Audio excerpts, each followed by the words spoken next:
Let's see if you can get a Haunter in the middle of the frame this time, and which is much easier said than done. Yeah. And now we get to do everything we can to piss off these Pokemon who are just minding their own business. One thing that they did say in the process of making new Pokemon Snap is that they said times have changed and it probably doesn't seem very good to, throw stuff at wild animals. Yeah. Which is, so they made a small change in which it's no longer, you still throw the apples, but now the apples there's lore reasons apparently that they're like super light fruit or something. So it's like, okay, fine. The apple is one thing, of course, but we get an item later that is probably really bad to suggest kids throw at animals, which we'll get to. Now, there are a couple new Pokemon we can get here with the apple. If we get lucky and we throw an apple into the water here or in the next little pool there, we can get ourselves a Magikarp. Are you sure it's this and not a Pester Ball? No, apples do work as well. And I usually go the little pool up to your top left, though. The next one is usually the one I get it in. There he is. Like so. Nice. I think that was a good picture as well. Yeah, that was actually a really good one. Magikarp is really hard because you can't actually predict where he'll kind of spawn. Even though he is, once in every level, apparently. I say apparently because I haven't seen him in every level, even though there's documentation of it. He does, it is a random sort of chance of appearing, so as such, you have to be careful about getting your camera ready when you see that red fish flail. Nice. Oh, hey. And there's some hints. I wonder what this could lead to. Ooh, what could it be? There is still a mystery in the tunnel that we won't be getting to until later. I believe we need the Pokeflute for that. In fact, by the end of the game, you actually will be going through every level at least one more time, because once you have all the items, there's a number of things to find. Yeah. Come on. You can distract them with food. Don't ask how it works. You've got to blow up the electrode, haven't you? Well, first off, we need to get all three of them together, and then they form a Magneton, which is strange because they're not like the combined form. There you go. Not gonna be a great picture of Magneton, but it's in the photo deck, so whatever. We were too busy killing an electrode. Ah, those N64 faces. I love Todd just looking over his shoulder like that, and it's like, is he okay? Also, Professor, I don't think I should be going into a volcanic region, without protective gear. It's fine. Go ahead and get those Pokemon for me. Alright. Put some more of these in, why not? Hey, it's bigger. We'll see if we get a better score. Yeah, and, more points and whatnot. Is that big enough for you? It's a little phallic looking, actually. Whatever, it's going. It's definitely more central.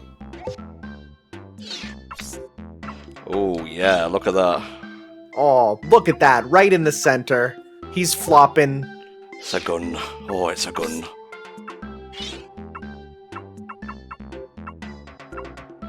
Good enough. I think that's just in the center. When it says in the center, it doesn't mean it has to be in the center. Like, its center doesn't have to be in the center. If its single, limb is in the center, then you're good enough. That's from behind, but again, I just want it in the decks more than anything. Yes. Well, it's definitely how the speedrunners go about it. They get the single quickest photo possible to get through everything. Mm-hmm. And I was just looking at the speedrun stats. So the current world record for any percent is held by Canadian Gunlap. Yeah. And it is 20 minutes, 32 seconds and 467 milliseconds on the original N64. Wow. The 100% speedrun, the fastest is Drogi, which was 23 minutes and 30 seconds. So it only takes like an extra... Well done. Extra 3 minutes to do 100% at any percent. Well, it's certainly much bigger than the last one. Oh, without a doubt. Not bad. Oh, wow, it was in the middle. I wouldn't have said that. Well done. Again, if you look, like, just the back of its shell is in the middle, and that's all that counts. It doesn't have to be in the middle fully, it just needs something needs to be in the middle. Alright. Can this beat 320? Yes, it can. Yes, and it's in the middle. It counts. Well done. If only there were multiple Zubats, but alas. That was actually a beautiful shot of Magikarp, if I do say so. It really is, yeah. Oh, it splashed! 1 billion points! You mean it did the thing that is the only thing Magikarp can do? Yes, Tanner. Don't take this away from me, alright? I mean, it could have been tackling. It's true, it's true.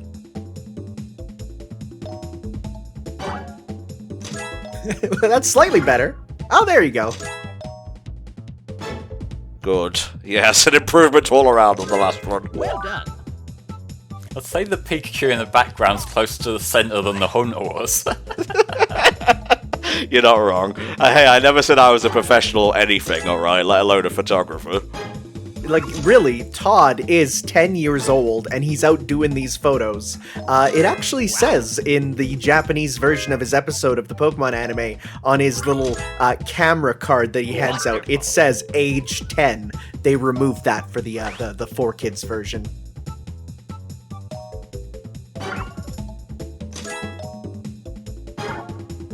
Not very good. Yeah, well, whatever. It's in the decks, that's all I care about. That line there, it disappoints Pokemon to be photographed from the back. Do you think Magneton cares? I don't think Magneton even knew we were there, to be perfectly honest. Alrighty, this is a pretty cool level, this one, ironically, considering it's blazing hot. And also, I think he can get you arguably the highest scoring photos outside of the final level. I think that there's 2 specific moments where you can basically completely cheese the scoring method. Can't believe I missed all those Rapidash, but that's a good one. I don't know, he's facing the wrong way. I don't know if that will work against you again. Whatever. I'm not listening to your Pokemon Professor propaganda. Fine, self being so-so. Nice. That's a good one, yes it is. So, there was an interview that came out recently with the original translator for a lot of the old Pokemon names, and he actually really regretted the name Vulpix, because he pointed out the IX at the end of Vulpix means 9. Yeah. So he kind of would have preferred that he would have named it Ninetales Vulpix, and then would have named the, I think, what, Six Tails on a freaking Vulpix there, wanted it to be Vulpv instead, so then it would have been the Roman numerals. I mean, I get it, but also, I think it's one of those weird things. If you look at Pokemon names now, you look back at them and you just go, well, of course, that's how they should have always been. But obviously there was a time when they didn't have those names. I mean, you look at frequently what tends to happen with enemies in video games, like they always get known by code names rather than the actual names, and those come a lot later.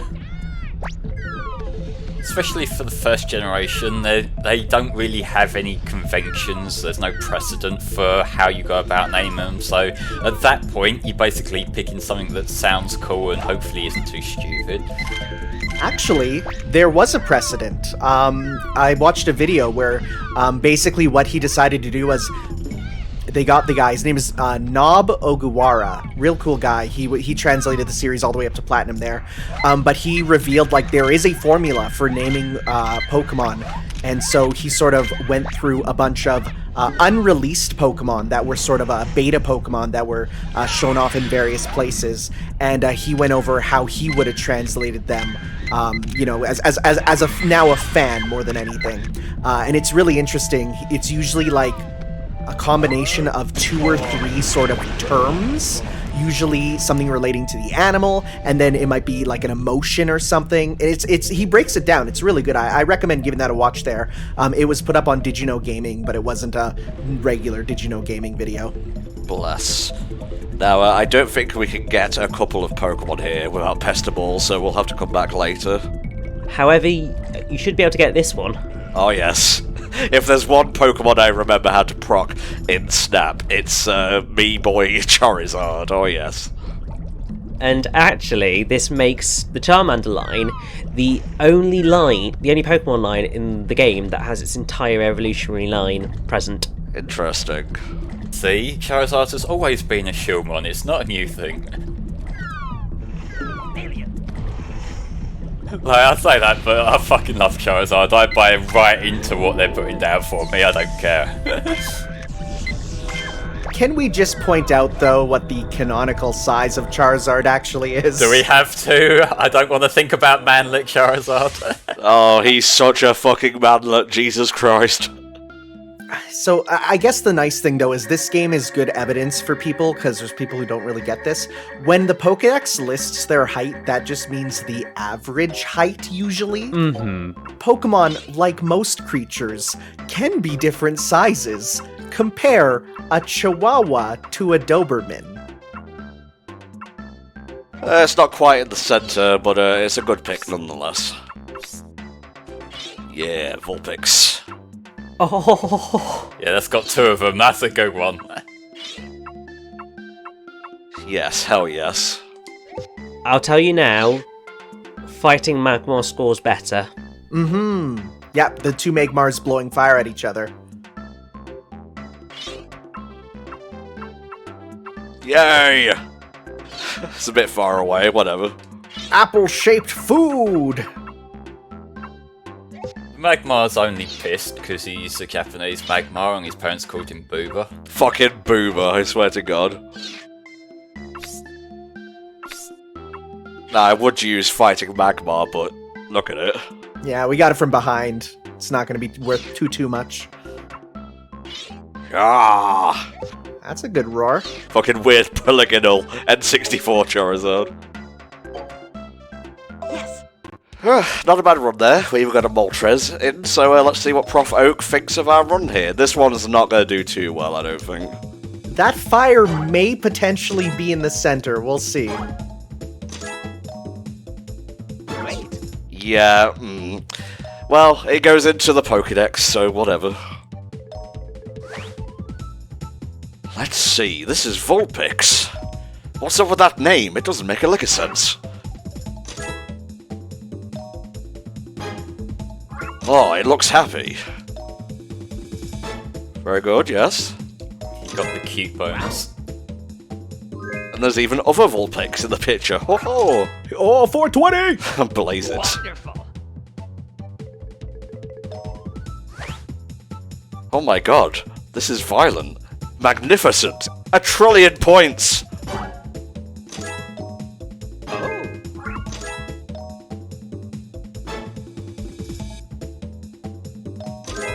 Wonderful.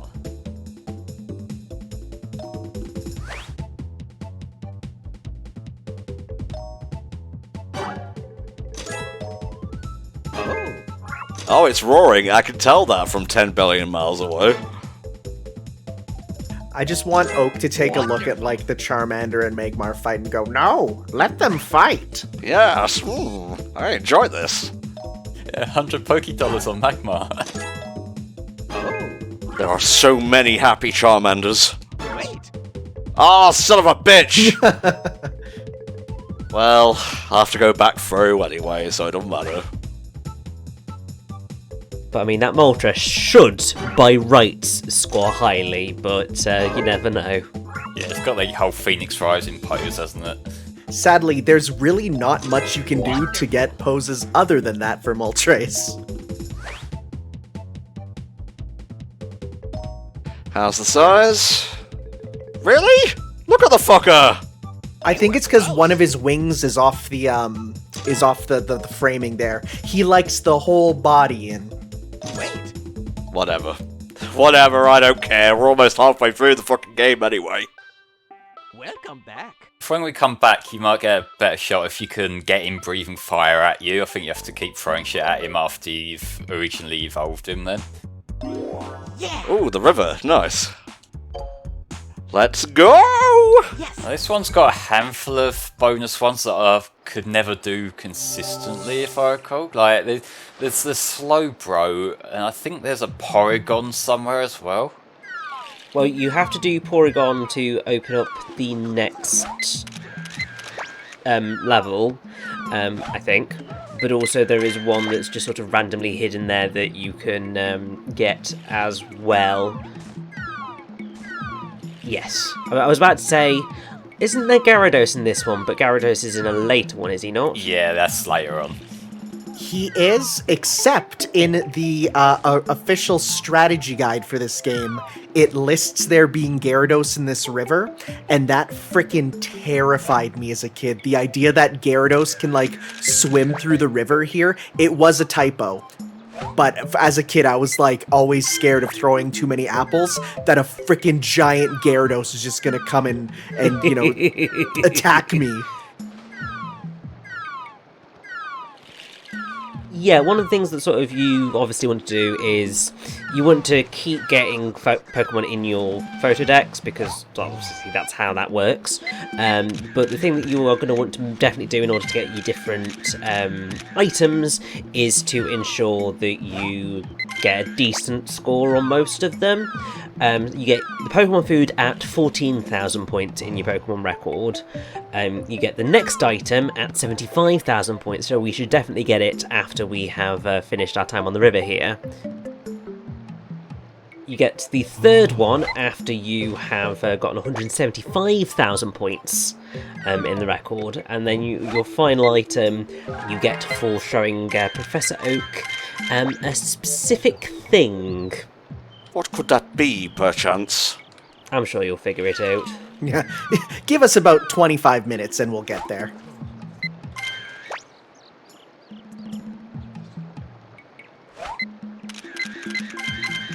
Oh, a magnificent Psyduck. We got lucky by finding some Shelder. The Shelder and Cloyster in this area are actually RNG if you get them, and they're one of the few cases of RNG actually in this game. There might be stuff that determine if you can get it, but I don't know. But like where we're turning right now, you know, into the river, you can get them to appear, but I don't know what makes them appear. So if you can get a Cloyster, you really want one. That's one of the ones that are tough to find. I think you can get them maybe by throwing apples in the water. I haven't really figured it out. I think it is something like that. Give me a second. Or maybe just keep taking pictures. That also works. There's another special Pikachu there. If you take a picture, he'll start going buck wild and running super fast. And if you can get him while he's running like that, you can actually get a big bonus point. Except here's the problem. It's so fast, it's real tough. It's one of the toughest ones. I guess we're done here. Gotta get some more specialized equipment before we can truly take advantage of the river.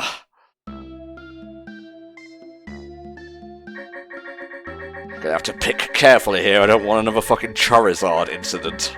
It's very true, and actually I'm just looking up with Cloyster, and it does seem that it is just completely random. They just jump out, you're throwing stuff in, doesn't do anything. I mean, hey, we're going back anyways, so we'll definitely be having another chance to potentially find him.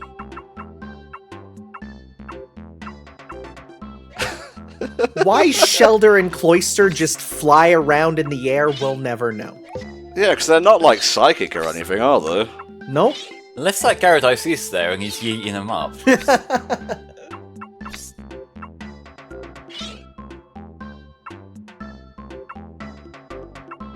I like far Slowpoke. Slowpoke's on his way to the camera, give him some time. I think there's one more photo that you had there of one of them. Yeah, Metapod there. We've got to get every Pokemon. Alright. What you got, Oak? Lay it on me. Wow, is this far away Slowpoke? I've been looking for this for years. I'm going to sell it as an NFT. I'll be back for you later, Oak. Oh my god, I can barely see it in the photo. You were close. I wasn't close, that was the problem, Oak.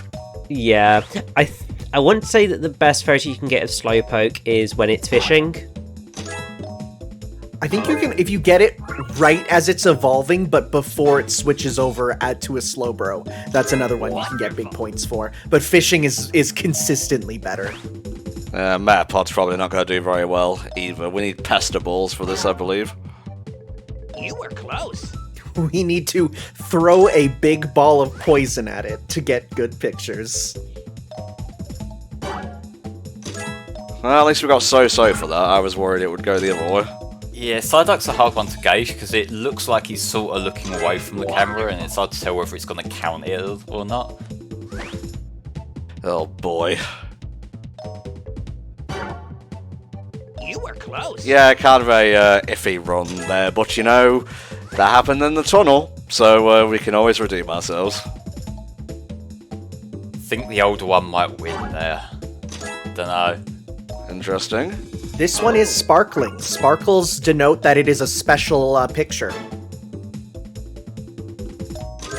Well done. Hey, not bad. That's what I mean. The other one looks like a better shot because of, like, I suppose it's the background as well, where the Pokemon stands out more in the foreground compared to, like, the cloudy sky. Mm-hmm. Which that's another thing that this kind of game can't really take into account. Here is a present for you.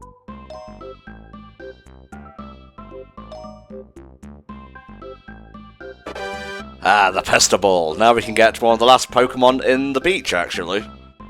This will kind of be your go-to replacement for the apple because it has roughly the same effect, except for the fact that it spreads.